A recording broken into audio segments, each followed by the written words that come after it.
Dari kejauhan, terlihat Mbok Asi masih duduk di teras rumahnya. Sebelum kami sempat mengucapkan sesuatu, ia sudah bangkit terlebih dahulu. Mbok sudah menduga kalian akan datang ke sini, ucapnya seraya tersenyum. Jadi, Mbok sudah tahu? Tanya Pak Rohim. Mbok Asi mengangguk, seraya menatapku.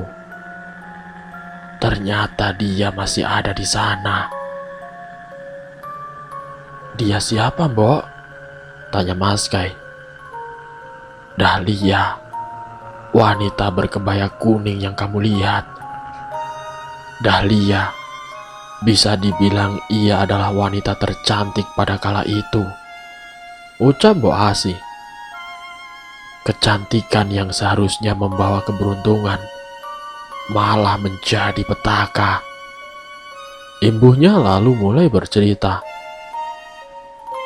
Paras yang cantik, kulit yang putih bersih, serta tubuh yang ideal membuat Dahlia sangat terkenal di kampung. Banyak para pria yang mengejarnya, dari yang lajang sampai yang sudah beristri. Mereka seperti berlomba-lomba untuk mendapatkan hatinya. Namun tidak ada satupun yang berhasil mendapatkannya. Dia terlalu ramah pada pria. Akibatnya muncullah berita miring kalau Dahlia memang sengaja menggoda pria-pria itu untuk kepuasan. Bahkan ada beberapa warga yang rumah tangganya hancur berantakan, sehingga warga mulai resah dengan kehadirannya. Mereka berbondong-bondong mendatangi rumah Dahlia untuk mengusirnya. Ia yang selama ini merasa tidak bersalah menolak pergi dari kampung ini. Sampai Mbok Asi menghentikan ceritanya. Sampai apa, Mbok? Tanya Maska yang sama penasarannya denganku. Peristiwa memilukan itu pun terjadi, balas Mbok Asi. Setelah Dahlia menolak pergi dari kampung ini, ia mulai mendapatkan teror dan ancaman. Rumahnya sempat beberapa kali dirusak.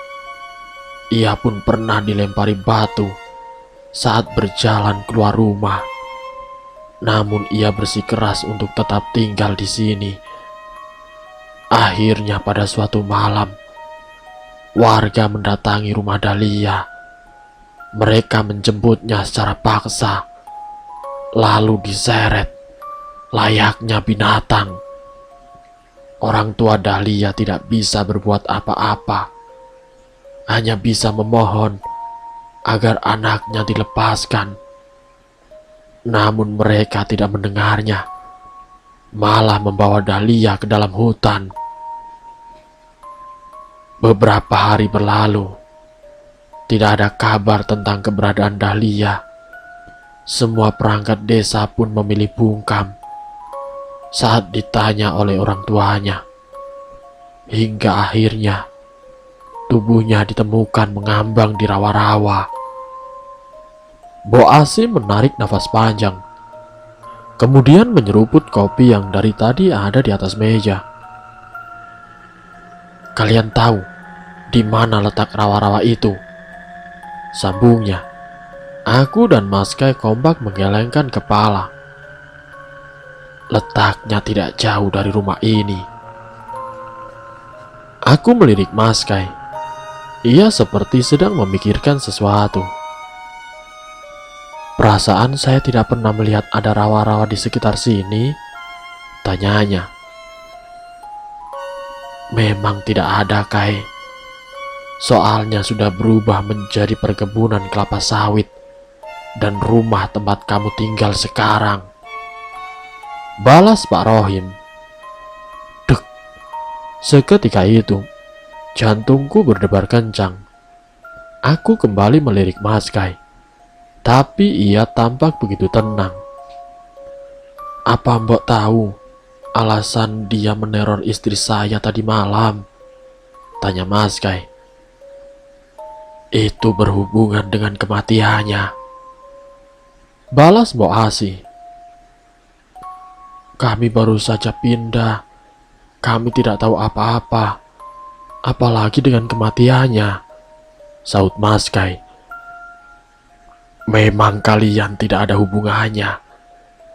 Namun dendamnya lah yang membuat dia menjadi sosok yang mengerikan. Mbok Asi kembali bercerita. Seminggu setelah penemuan jenazah Dahlia, suasana kampung ini berubah menjadi mencekam akibat teror dari sosok yang menyerupai Dahlia. Semua orang yang terlibat mendapatkan teror yang sangat menakutkan, hingga beberapa dari mereka harus merenggang nyawa. Warga sudah melakukan berbagai cara untuk mencegah teror yang dilakukan Dahlia. Namun semua usaha mereka gagal, hingga akhirnya banyak warga yang meninggalkan kampung ini. Hanya tersisa beberapa keluarga saja, termasuk keluarga Mbok Asi. Jika semua yang terlibat sudah mendapatkan balasan, kenapa dia tetap berada di sini, Mbok? Tanya Mas Kai. Tujuannya sudah berubah. Dia mewujudkan apa yang dituduhkan oleh warga, menjadi penggoda pria dan tidak pernah melepaskan incarannya. Balas Mbok Asi. Ucapannya itu membuat aku semakin khawatir dengan Mas Kai. Apalagi mimpi tadi malam mengisyaratkan kalau Dahlia sedang mengincar Mas Kai. Lalu, bagaimana cara warga menghentikan teror itu, Mbok? Tanya aku. Kakek Mbok Asi yang berhasil mengusirnya, sahut Pak Rohim. Spontan tatapanku mengarah pada Mbok Asi. Sayangnya semua usaha yang kakek lakukan itu kini menjadi sia-sia, ucapnya. Sia-sia kenapa, Mbok? Tanyaku. Mbok sudah memperingatkan untuk tidak menjadikan rawa-rawa itu perkebunan sawit, apalagi dibangun rumah. Khawatirnya sosok Dahlia yang berhasil dikunci di sana bisa terlepas. Ternyata kekhawatiran Mbok pun terjadi. Jelas Mbok Asi. Apakah kenal dengan Pak Aldi? Tanya Pak Rohim. Pak Aldi mantan manajer perkebunan sini, Pak.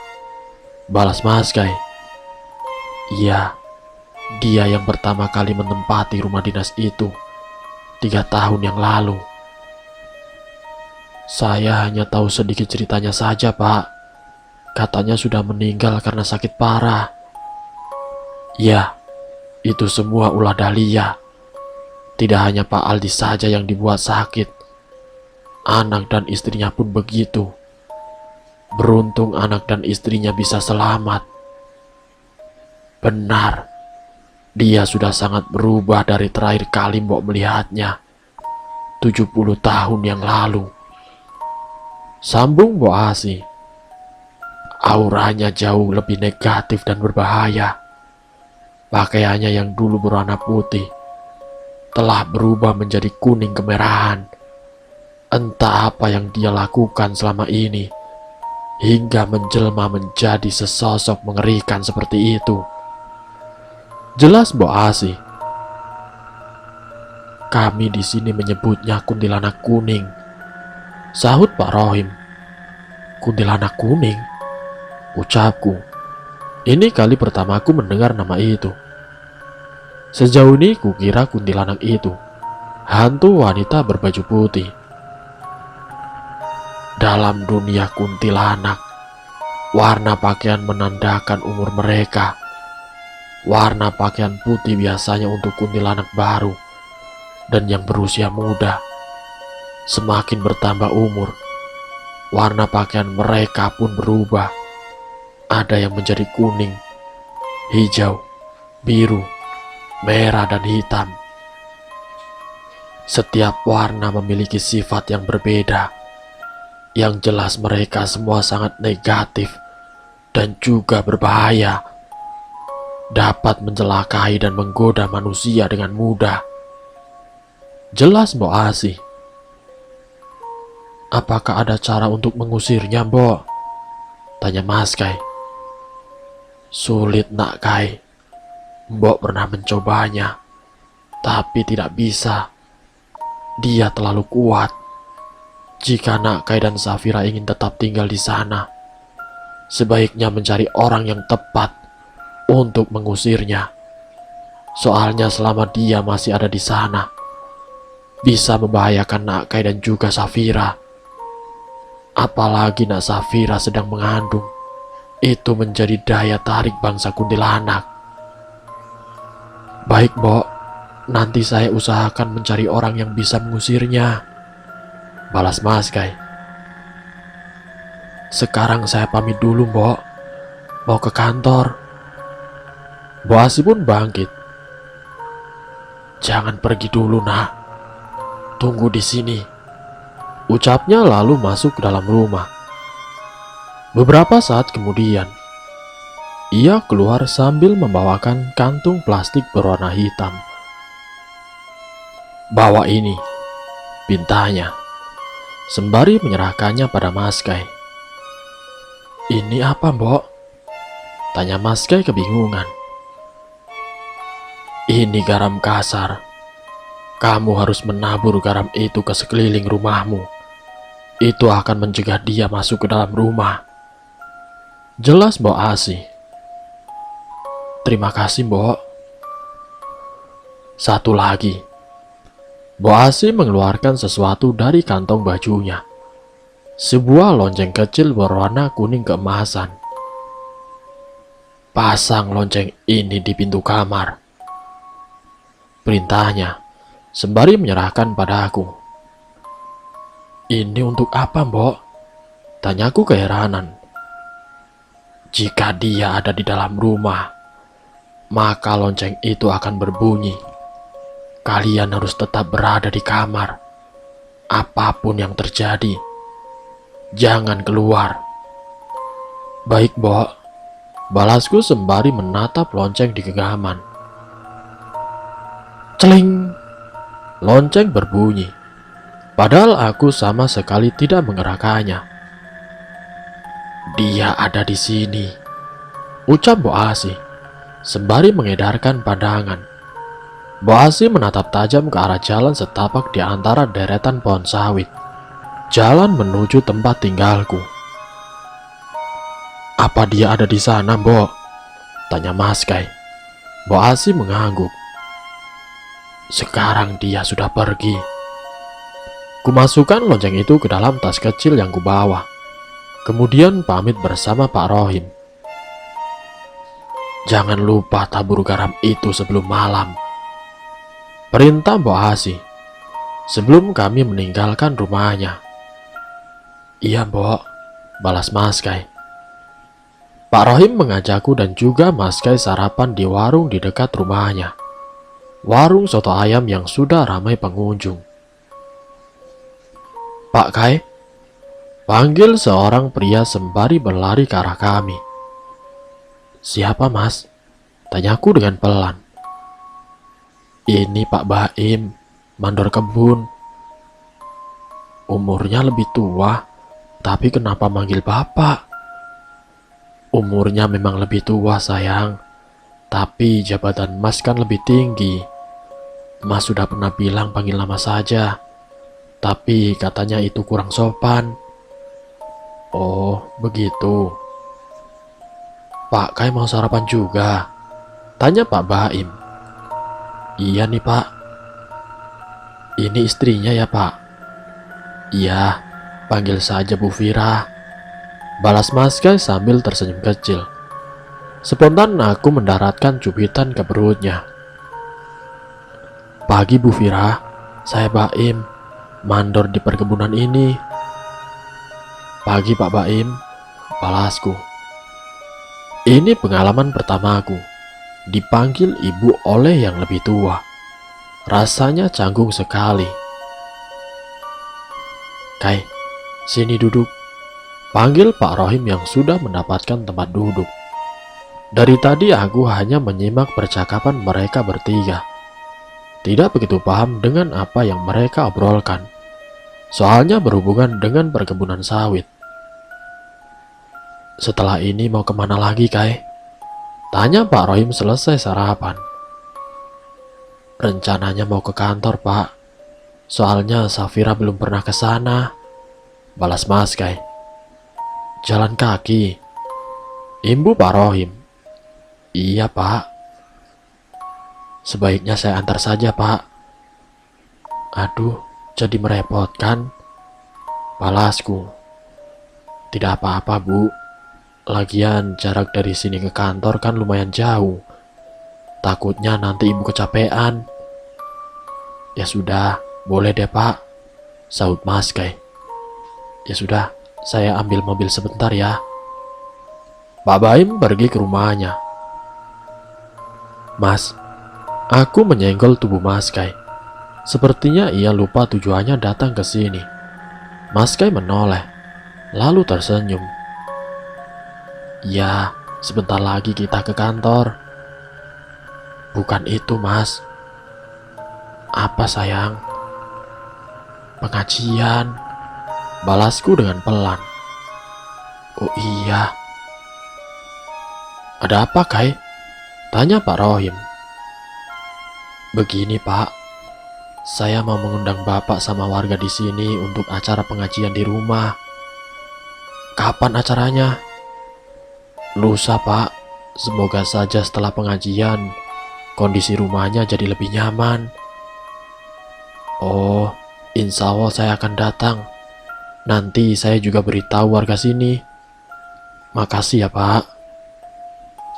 Kami pun lanjut mengobrol sembari menunggu Pak Baim datang.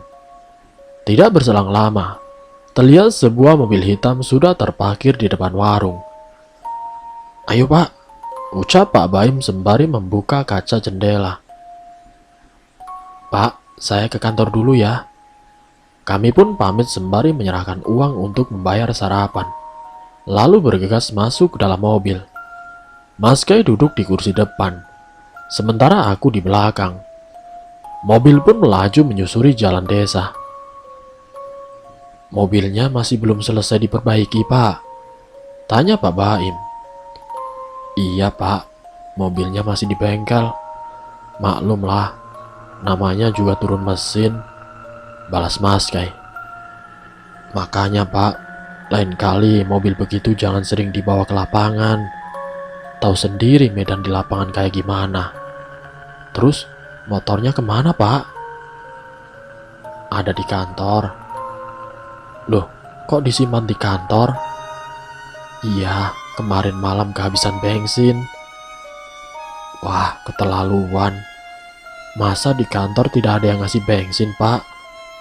Ada, cuma semalam saya memang ingin pulang jalan kaki saja. Jangan nekat begitu, Pak. Tahu sendiri di daerah sini masih ada babi hutan. Belum lagi banyak kuntilanak berkeliaran. Nanti kalau salah satu kuntilanak ikut sampai rumah, gimana? Oh iya sayang, Pak Baim ini pernah dikejar kuntilanak sampai ke rumahnya loh. Ucap Mas Kai. Wah, seram banget sih, Pak. Sahutku. Ah, Pak Kai ini, itu kan cerita lama. Waktu tahun pertama saya jadi mandor. Gimana rasanya dikejar kuntilanak sampai rumah, Pak? Tanyaku penasaran. Ya takut, Bu. Saya hampir kencing di celana. Memangnya kuntilanaknya pakai baju warna apa, Pak? Aku bertanya lagi. Mas Kai langsung menoleh padaku dan melotot. Putih, Bu. Sahut Pak Baim. Aku berpikir Pak Baim diikuti oleh Dahlia, seperti yang dialami Mas Kai dalam mimpiku. Cling! Bunyi apa itu, Pak? Tanya Pak Baim. Mas Kai menatapku. Perlahan kuarahkan pandangan ke tas kecil yang diletakkan di kursi samping. Cling! Tuh, ada lagi. Seru Pak Baim. Cepat-cepat kurai tas itu, lalu mendekapnya dan berdoa, berharap suara lonceng itu tidak lagi terdengar. "Ah, itu bunyi ponsel istri saya, Pak," balas Mas Kai. "Oh, saya kira apaan. Soalnya suaranya bikin merinding." Suara lonceng itu pun berhenti. Sesampainya di kantor, aku masih memikirkan tentang kejadian tadi. Lonceng yang berbunyi menandakan Dahlia ada di sekitar kami. Apa ia akan mengikuti kami sampai sini? Beruntung sekali selama berada di kantor, lonceng itu tidak berbunyi, sehingga aku bisa fokus berkeliling dan berkenalan dengan para pekerja di sana, terutama Pak Fatir. Ia adalah manajer kebun, sekaligus atasan dari Mas Kai. Ia juga meminta Mas Kai tinggal di rumah dinas itu, rumah dinas yang seharusnya menjadi jatahnya. Setelah lelah berkeliling, Mas Kai mengajakku pulang dengan mengendari motor. Sebelum menuju ke rumah, kami pergi ke warung sebentar untuk belanja bahan makanan. Sesampainya di rumah, aku pun langsung menggantung lonceng itu di pintu kamar. "Mas, garamnya jangan lupa ditabur," ucapku. "Iya sayang, Mas mau mandi sebentar." Mas Kai mengambil pakaian dan handuk, lalu masuk kamar mandi. Sementara menunggu Mas Kai selesai mandi, aku pergi ke dapur, mempersiapkan makan siang. Selang 10 menit kemudian, ia terlihat keluar dari kamar mandi. "Masak apa sayang?" tanyanya. "Sup ayam Mas." "Oh iya sayang, besok mau Mas yang belanja sendiri atau kamu mau ikut?" "Aku ikut saja Mas, takutnya nanti Mas malah salah beli, seperti biasa," ledekku. "Kamu sendiri sih kalau ngasih catatan kurang jelas," sahut Mas Kai membela diri, sembari duduk di sofa. Semua bahan sudah kumasukkan dalam panci, hanya tinggal menunggu sup ayam itu matang. Aku menghampiri Mas Kai dan duduk di sampingnya. Ia sedang fokus menatap televisi. "Katanya mau manggil tukang untuk memperbaiki antena," tanya aku. "Tidak jadi sayang, kan siarannya sudah bagus." "Jangan lupa Mas, garamnya ditabur," aku kembali mengingatkan. "Oh iya, sebentar." Celing, lonceng itu berbunyi. Sontak pandangan kami langsung mengarah ke pintu kamar. "Mas," ucapku dengan pelan. "Mungkin ada angin sayang," balas Mas Kai. Kling, kling, kling. Lonceng itu bergerak tidak beraturan. Cekret. Pintu kamar mandi terbuka perlahan. "Mas," aku memegang tangan Mas Kai dengan erat. Brak! Pintu kamar mandi terbanting cukup kencang. "Astagfirullahaladzim." "Kamu tunggu di sini saja sayang." Baru berjalan beberapa langkah, lonceng itu tiba-tiba berhenti bergerak. Brak! Pintu kamar mandi terbanting dengan kencang. Di saat bersamaan, seperti ada angin yang menyerpa wajahku. Tercium aroma melati yang menyengat. Sesaat kemudian kaki ini terasa kesemutan, serta ada sensasi dingin di belakang leher. "Saya melihat suamimu tanpa busana," bisik suara di telingaku. Spontan aku menoleh, tapi tidak ada siapapun.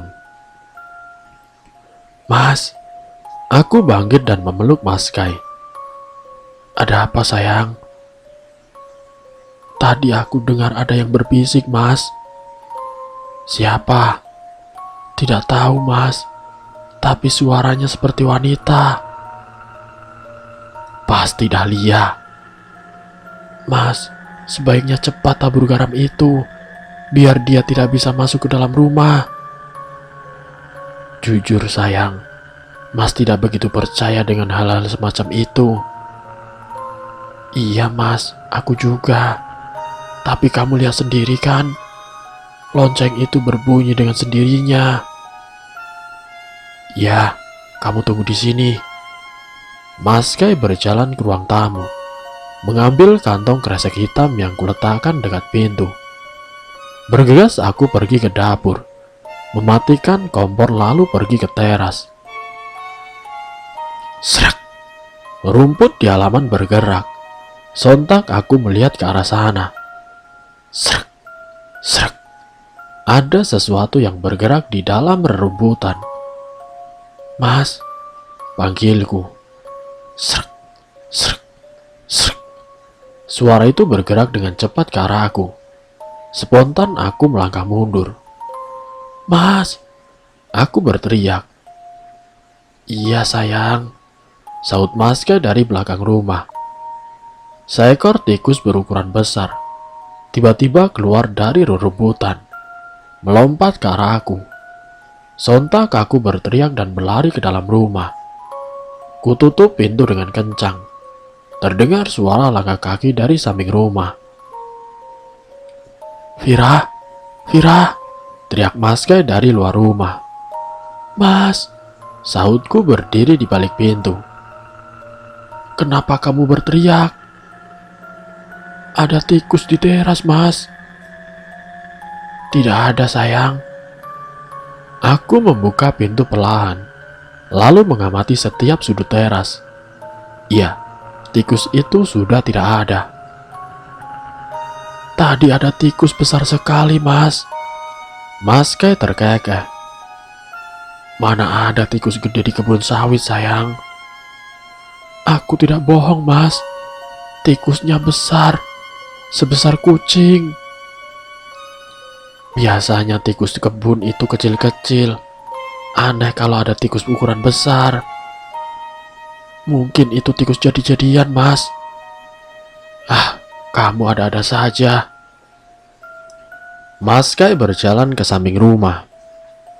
Mau kemana, Mas? Tanyaku sembari mengikutinya. Mas belum selesai menabur garamnya. Kamu tunggu di dalam saja, sahutnya yang berjalan di depan. Aku ikut, Mas. Aku berjalan cepat mengejarnya, lalu berjalan bersama ke belakang rumah. Loh, plastiknya kemana? Ucap Maska sembari mengedarkan pandangan. Lah tadi Mas taruh di mana, Mas? Tanya aku. Tadi Mas taruh di sini, kok sekarang hilang? Terlihat ada tebaran garam yang mengarah ke deretan pohon sawit. Mas Kai pun menyadarinya. Ia berjalan mengikuti tebaran garam itu. Tebarannya terhenti tepat di salah satu pohon sawit. Mas Kai berjalan mengitarinya. Ada, teriaknya. Bergegas aku menghampirinya. Tapi kok hancur begini ya? Plastik hitam itu sudah terkoyak sangat parah, hingga garamnya berserakan di tanah.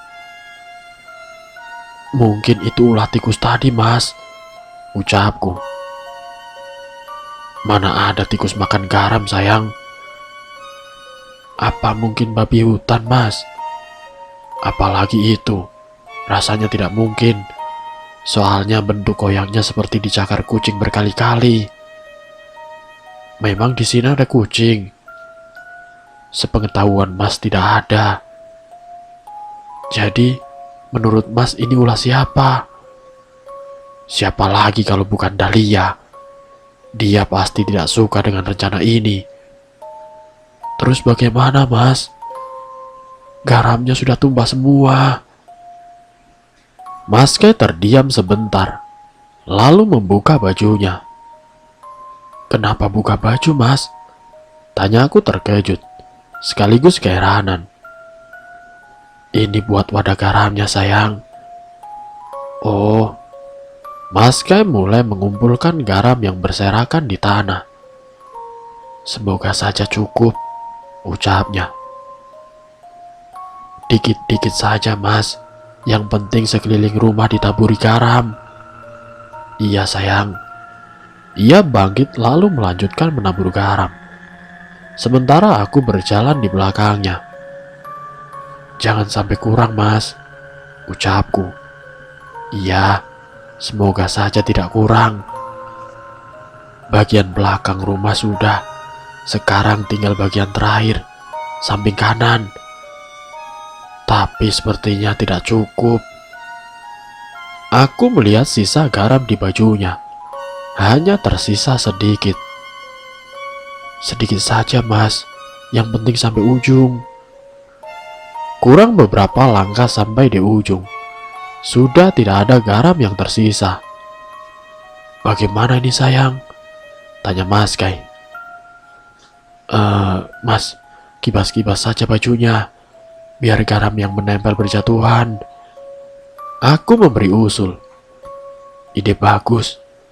Mas Kai mulai mengibaskan bajunya. Sembari berjalan sampai ke ujung. Ia tersenyum lebar. Ayo sayang, kita ke dalam. Malu kalau sampai dilihat orang. Siapa yang mau lihat, sayang? Kan tidak ada orang atau tetangga. Ya, berarti malu dilihat sama bukan orang. Mas Kai terkekeh. Lalu kami pun berjalan ke teras. Loh, pintunya terbuka, ucapku. Iya, perasaan tadi ditutup. Aku melangkah ke teras. Terdengar suara orang dari dalam rumah. Ada orang, Mas. Bisikku sembari menghentikan langkah. Takut. Mas Kai masuk ke dalam. Pak Kai dari mana? Kok tidak pakai baju? Terdengar suara mirip Pak Baim. Aku pun masuk ke dalam. Benar ada Pak Baim dan dua orang lain. Dari belakang, Pak. Balas Mas Kai dengan canggung. Pak Baim melirikku. Wah, ternyata sama Bu Vira. Ucapnya lalu tersenyum. Hal itu membuat suasana semakin canggung. Tadi Mas Kai mau mengajari saya cara naik ke pohon sawit. Aku mengelak, seraya tersenyum tipis. Pak, kayak ada-ada saja. Istrinya sedang hamil kok diajari naik ke pohon sawit. Buat jaga-jaga, Pak, kalau ada babi hutan, sahut Mas Kai. Oh ya, waktu Bapak datang, apa pintunya terbuka? Tanyaku. Pintunya tertutup, Bu. Tapi tadi ada perempuan cantik yang berdiri di teras dan menyuruh kami untuk masuk. Perempuan cantik? Siapa? Tanyaku kebingungan. Wah, saya tidak sempat kenalan, Bu. Yang jelas wajahnya cantik, rambutnya panjang. Terus dia pakai baju kebaya warna kuning. Jelas Pak Baim. Oh, Mbak Lia. Sekarang dia pergi kemana? Tanya Mas Kai. Tadi pergi ke arah perkampungan. Cuma saya heran. Saya belum pernah lihat dia sebelumnya. Dia memang warga baru, Pak. Kebetulan tadi diminta bantu bersih-bersih rumah sama Pak RT. Oh, nanti saya tanyakan ke Pak RT. Aku menatap Mas Kai. Ia tersenyum, seraya menarik tanganku agar berdiri di sampingnya. Itu pasti Dahlia, bisiknya. Aku pun mengangguk. Dalam hati ini, berharap ia benar-benar pergi, tidak akan kembali lagi. Mas Kai memperkenalkanku dengan dua orang yang datang bersama Pak Baim, Tono dan Kemal. Keduanya adalah pekerja yang sengaja dipanggil untuk membersihkan halaman depan. Kok Mas tidak bilang-bilang? Protesku. Mas lupa, sayang. Saya ambilkan minum dulu, Pak. Tidak usah, Bu. Saya tidak lama. Mau langsung balik ke kantor. Sahut Pak Baim. Kita ngobrol sebentar, Pak. Mas Kay duduk di sofa. Mas, bajunya dipakai dulu, ucapku seraya berlaru ke dapur. Pak Baim sudah biasa melihat Mas begini. Benar kan, Pak? Balas Mas Kay. Iya, Bu. Maklumlah, kita kan biasa di lapangan, sahut Pak Baim. Bergegas aku mempersiapkan 3 gelas sirup dan menaruhnya di atas nampan. Tahu begitu, saya ajak kenalan tadi, Pak. Samar terdengar suara Pak Baim saat aku kembali ke ruang tamu. Ternyata ia masih penasaran dengan Dahlia. Seandainya saja ia tahu kalau Dahlia adalah sosok kuntilanak kuning yang memiliki wujud mengerikan. Jangan, Pak, dia galak, sahutku seraya berbelok ke ruang tamu. Segala-galaknya perempuan, Bu, pasti bisa ditaklukkan, sahut Pak Baim. Ingat istri di rumah, Pak, timbal Mas Kay. Bercanda, Pak. Cuma saya masih heran, zaman sudah modern seperti ini, kok masih ada orang yang bekerja memakai kebaya dan kain batik? Apa tidak ribet ya? Mungkin dia memang nyaman pakai itu, Pak, sahutku, sembari meletakkan nampan di atas meja. Loh, kok cuma 3? Buat Mas mana, sayang? Protes Mas Kay. Mas juga mau. Kenapa tidak bilang? Sahutku. Iya, Mas juga kan haus habis manjat pohon. Pak Baim tertawa. Minum punya saya saja, Pak. Jangan, Pak, biar saya ambilkan lagi, sahutku. Aku kembali ke dapur, membuatkan minuman untuk Mas Kay. Hampir 20 menit, aku duduk di teras, mengamati Mas Kay, Tono, dan Kemal yang sedang membersihkan halaman. Sementara Pak Baim sudah kembali ke kantor 10 menit yang lalu. Hati-hati, Ton, nanti ada tikus seukuran kucing, sindir Mas Kay sambil melirikku. Mana ada tikus seukuran kucing, Pak, sahut Tono. Iya, Pak Kay memang suka mengada-ngada, timbalku. Kan kamu sendiri yang tadi bilang lihat tikus seukuran kucing. Aku melotot padanya. Spontan ia tersenyum lebar, membuat wajahnya terlihat tampan. Entah kenapa, mataku malah fokus pada dadanya yang bidang dan berkeringat. Itu membuat aliran darah ini mengalir dengan deras. Mas Kay menoleh pada aku, mengangkat kedua alisnya. Ada apa? Tanyanya. Aku menggeleng, lalu mengalihkan pandangan ke arah deretan pohon sawit. Sekilas ada kepala seseorang mengintip dari salah satu pohon, namun hanya dalam satu kedipan mata. Orang itu sudah hilang. Siapakah orang itu? Kutatap pohon tadi, tapi orang itu tidak juga terlihat. Apa aku salah lihat? Saking terlalu fokus menatap pohon itu, hingga tidak sadar kalau Mas Kay sudah ada di dekatku. Spontan aku menundukkan pandangan. Kenapa nunduk, sayang? Tanyanya. Tidak apa-apa, Mas. Padahal kami sudah menikah 2,5 tahun. Namun kenapa hari ini ada perasaan canggung saat melihatnya tidak memakai baju? Sayang, ambilkan makanan untuk Tono sama Kemal. Sekalian untuk kamu dan Mas juga ya. Tapi Mas, di dapur hanya ada sop ayam. Tadi pagi kamu beli tempe dan tahu kan? Iya, Mas mau. Iya sayang, goreng saja. Nanti kita makan bareng di teras. Baik Mas. Bergegas aku pergi ke dapur, menyiapkan makanan. Setelah semuanya siap, kupanggil Mas Kay untuk membantu membawa makanan ke teras. Ton, Mal, ayo makan dulu, ajak Mas Kay yang sudah duduk bersamaku di lantai.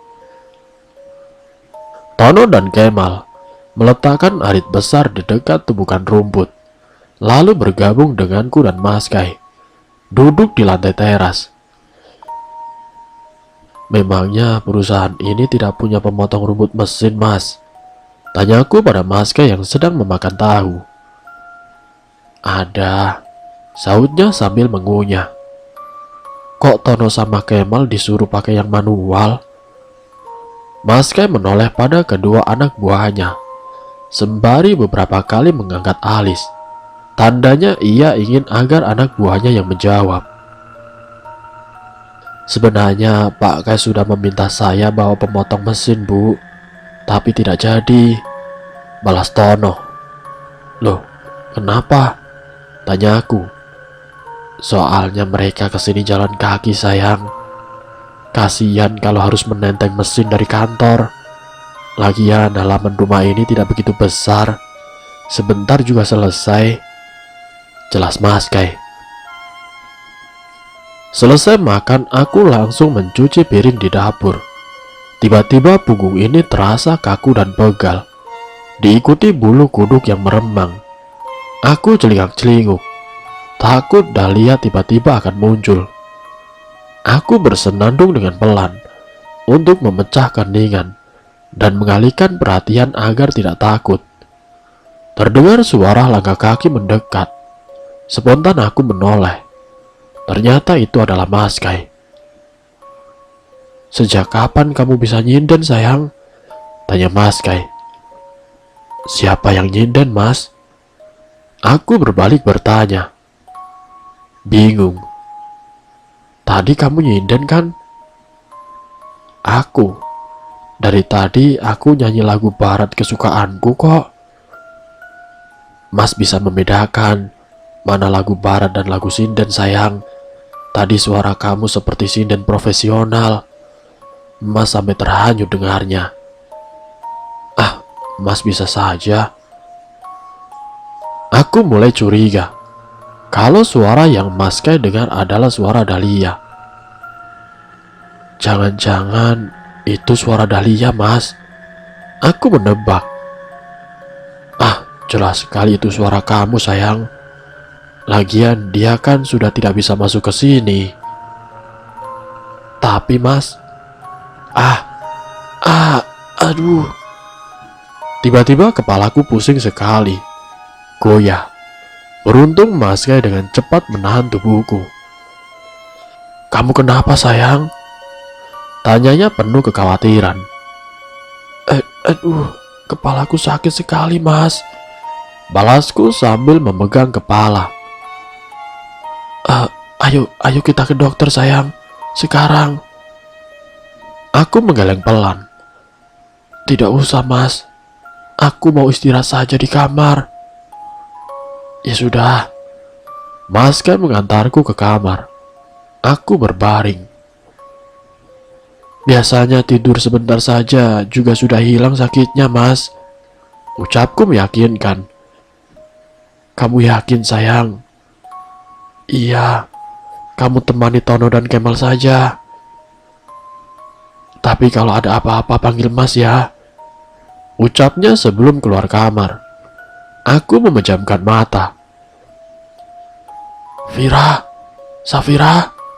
Terdengar seseorang memanggil nama aku. Sontak aku membuka mata. Ini di mana? Aku kebingungan saat tiba-tiba sudah ada di tengah hutan. Mas, aku berteriak sembari menyusuri jalan setapak. Safira. Lagi-lagi ada seseorang yang memanggilku. Suara wanita. Kuedarkan pandangan karena curiga kalau itu adalah Dahlia. Ia sedang duduk di salah satu pohon di dekatku, menatapku dengan mata yang merah menyala. Dan bersambung. Apakah yang akan terjadi kepada Safira? Nanti saya akan lanjutkan ke bagian yang berikutnya. Jadi untuk kalian, saya mohon tetap stay di channel ini. Sampai bertemu lagi di part yang selanjutnya. Wassalamualaikum warahmatullahi wabarakatuh.